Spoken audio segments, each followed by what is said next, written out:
Welcome to Oxford Heirlooms. In this video, we're going to begin to work on the French seams that will go along the side of the body of the slip.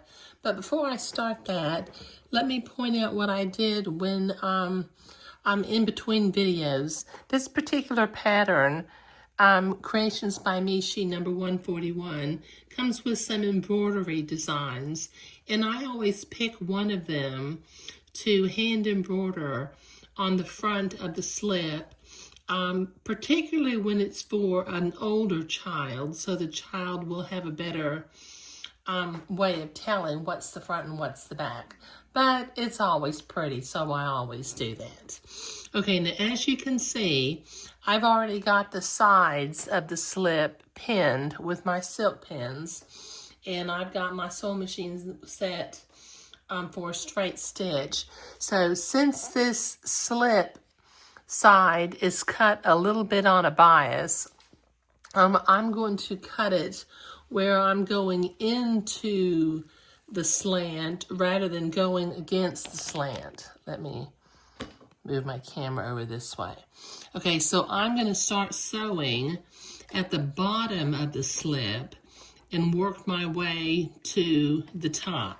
Now I'm going to make a very small, about a 1/8 inch seam for the first pass of my French seam.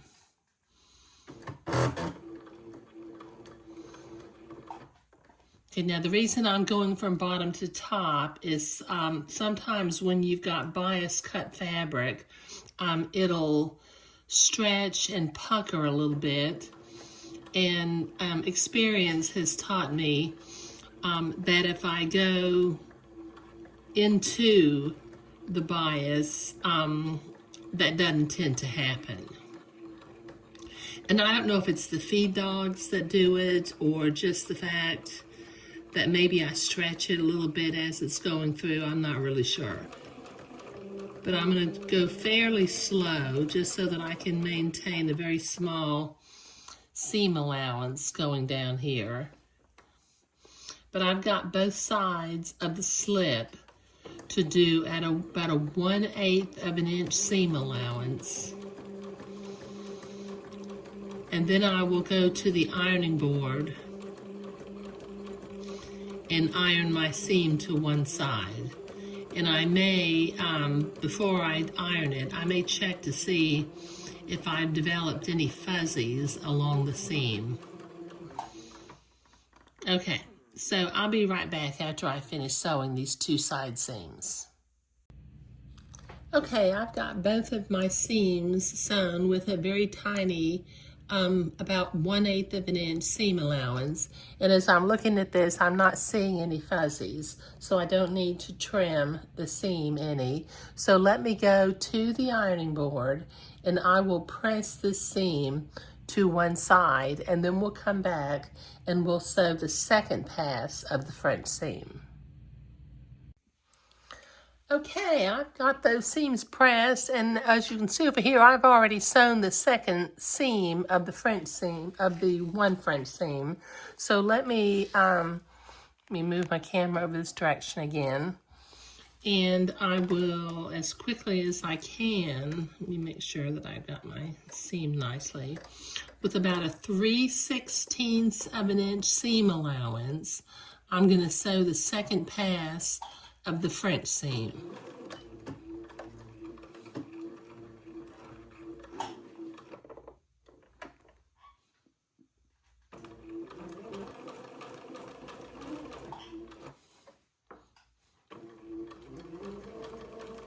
And once again, I'm sewing from the bottom of the gown to the underarm because my experience has been that the angled cut of the material, it won't pucker and twist the way it seems to do on me when I sew it downward.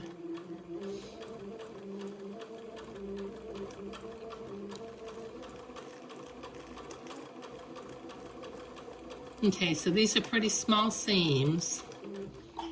Okay, so it's going to take me a minute to get all the way to the armhole, so I'll be right back. Okay, so I've got both, So I've got both seams sewn both times, and those are pretty small little French seams. So let me go to the ironing board. Let me turn, and I will press my seams toward the back of the slip.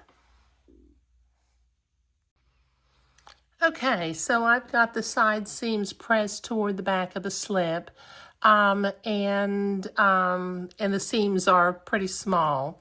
Okay, all right. Now, in the next video, this looks pretty nice, doesn't it? We'll start working on the lining for the top of the slip. Okay, all right. Thank you.